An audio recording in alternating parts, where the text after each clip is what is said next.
Attention ministry leaders. Have you ever considered growing your ministry with television? Well, the Daily Gospel Network could be what you've been looking for. As one of the nation's largest Christian broadcasting companies, the Daily Gospel Network broadcasts all over the world on popular streaming platforms like Roku, Amazon Fire, and Apple TV. If you're looking to grow and reach more people, the Daily Gospel Network could be your solution. Looking for inspiration, motivation, and the good news of Jesus Christ? Look no further. The Daily Gospel Network has what you need. With more than 300 ministries from all over the country broadcasting every week, you're sure to get your dose of spirit-filled encouragement from the great programs on the Daily Gospel Network. Catch the Daily Gospel Network on Roku, Amazon Fire, Apple TV, all mobile devices, and the internet.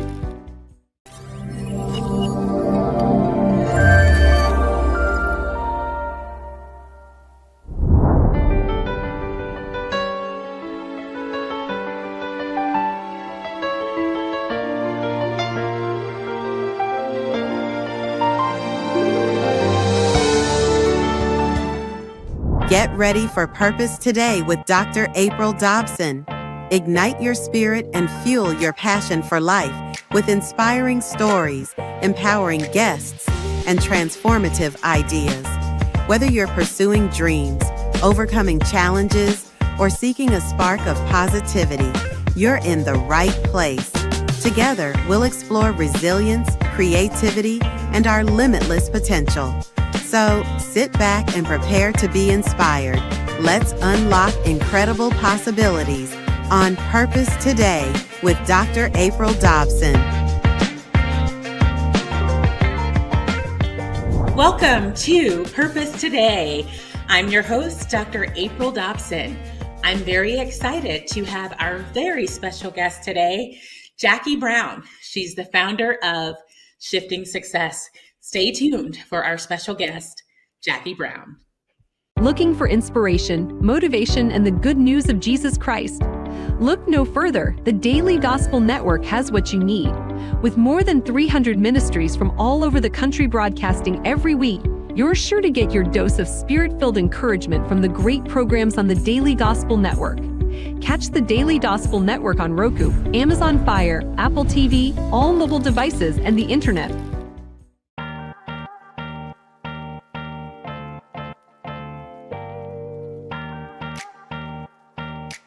Welcome back to Purpose Today. I am very excited to have our very special guest on the show, Jackie Brown. Again, she's the founder of Shifting Success. Welcome, Jackie. Well, thank you, April. It's so nice to be here. I appreciate you having me on Purpose Today. You're very welcome, and we're very excited to have you on the show today. And thank you to all of our guests who are tuning in. So Jackie, again, we're very excited to have you here today. And I know that we have quite a few people in our audience who are tuning in this morning, and they're probably, wondering about you. So can you share a little bit about yourself with our viewers? Great. Thank you. So I am living here in the South. I'm right on the border of Tennessee and Alabama. I'm a kindly curious, artistic, a little bit competitive when it comes to playing golf with my husband, and really enjoy interacting with people and serving my clients. I have been doing that for 30 years as a creative director. And then a few years ago, I really had some really powerful moments that had me asking questions about purpose and meaning and what impact I was really having. So as a result of that, I shifted away from creative direction into career coaching. It's been a fantastic journey, one with certainly lots of ups and downs, but I'm so thrilled to be doing the work that I am now. That is awesome. And thank you so much, Jackie, for, sharing information about you, about your family, and touching a little bit on, your journey professionally. And I know you did, mention a little bit that you had that pivot professionally. And I know you had an interesting journey that, really led you on that path. So can you share some additional insight with our viewers regarding your experience and why you decided to pivot? Yes, absolutely. It really started with feeling that I was not enjoying my work anymore. And I was really disappointed and disenchanted by that because I had loved the 30 years of being in the creative industry, advertising and marketing. I felt like I was one of the cool kids when I would say that I was a creative. I got to dress a little funky and, kind of gave me license to do some things outside of the norm, and certainly had me in some really fun and interesting moments along my career, from working on Music Row when I lived in Nashville, to working on big accounts throughout the rest of my career. But then a few years ago, things just started to feel really off. It was certainly during the pandemic. I think that really was a trigger for a lot of us to question what was happening and what we were doing. And that was the case for me. It also came at a time when my business was not doing well. I had just been selected as a speaker for a national conference in the industry I was working in. And then the very next, or the day before I was going to fly out, was the day that the world shut down. So that conference was going to be my leapfrog into boosting my business. And then when that didn't happen, and I realized that I didn't even really like the work I was doing anyway, then I started asking even more questions. If I didn't like doing this work, then what did I like doing? And what kind of impact did I want to be having? Did I want to be working in advertising and marketing that often felt like the purpose behind it wasn't necessarily for the benefit of people, it was for the benefit of the companies. Wow. So I know that you did this exploration, you thought about, what do I like doing? What would I enjoy doing? And you had that epiphany that you really just didn't enjoy what you were doing. Did you find that when you made a decision to make that change, that it was a hard change to make, or did you find it was easy because you didn't enjoy what you were doing? There were certainly some ups and downs in terms of how hard and easy it was. It has been a journey to transition the business side of it, certainly. But once I realized what I wanted to be working in and the types of work I wanted to be doing, that part has felt really easy. And that's what I encourage my clients to be looking for, is the work that comes so naturally to us that we often overlook it. But for me, I had several people who helped point the way for things that I took for granted. And then certainly some assessments helped, my own coaching journey, using coaches and counselors. So it's definitely been a journey that has been very deep and exhausting at times. But once I found the work that I wanted to be doing, that part has felt so easy. It feels like everything else just really supports that. And now that I feel like I'm living and working in a purpose, that the work that I have to do to maintain that just feels much more natural, and there's more drive to be doing the hard things.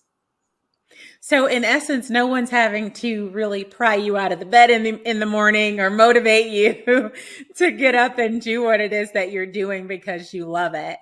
Absolutely. So how did you land on career coaching? Sure.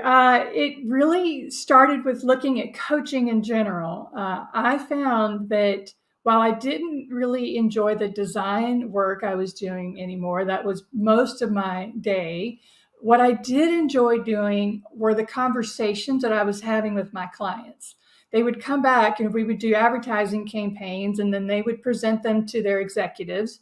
And they would come back saying that they felt a lot more confident after we had talked and I coached them through how to present or what the campaign was all about, or just in general, their professional development type of coaching. That was really where my energy and my purpose felt really elevated.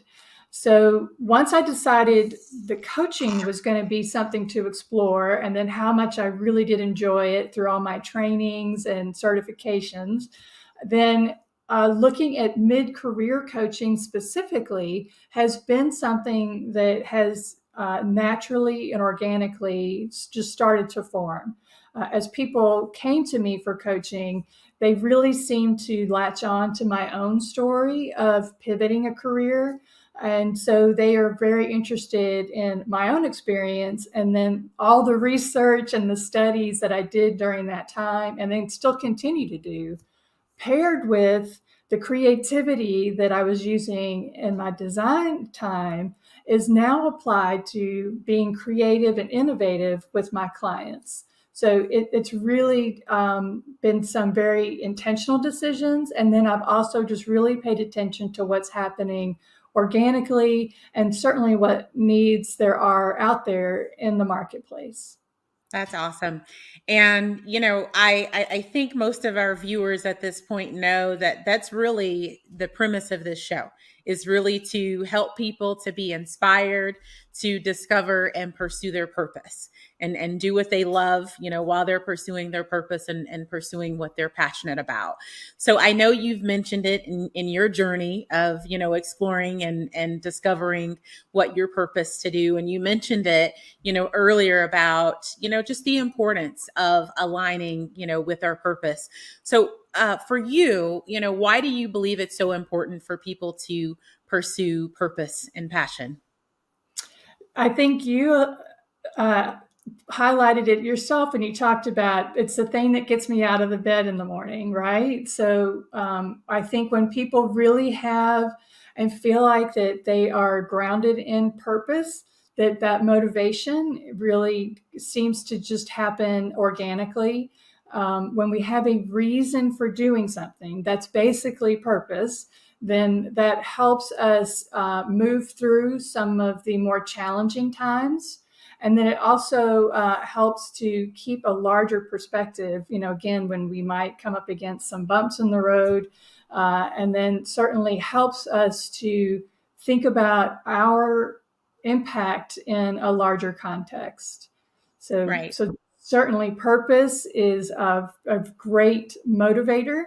And then passions are really interesting for me. I will often talk to my clients about what they are passionate about, but I tend to see that following their curiosities tends to have a longer lifespan, so to speak. For instance, if we follow our passions as a way to make money or go into a career, workplace type of situation, a lot of times those passions can burn really hot and then fade. So curiosity instead seems to be a longer term motivator, if we want to call it that people tend to be more curious about a topic or a skill or an industry. And then that can lead into more long-term success, however we define success. But a lot of times, like if you are very passionate about photography, then taking that into the workplace situation where you're now required to make money from it, that can often burn people out of the passionate part of a hobby, for instance. So it's a really, it's a nuanced difference between passions and curiosities, but it is certainly something that I encourage people to take a look at. Would they rather go into something that they're curious about and might have a long-term impact, or is their passion something that they feel like could be a long-term impact, and do they want to tie money or revenue along with that? I think that's a really good point, Jackie. And I think one of the things that we are trained out of doing from childhood is pursuing what we desire and what we have, an interest in, right? There are a lot of things that kids innately do that they enjoy. And, parents at a certain point encourage their kids to do what they enjoy. And then they get to a certain age that they start discouraging them from doing what they enjoy. And I think when we become adults,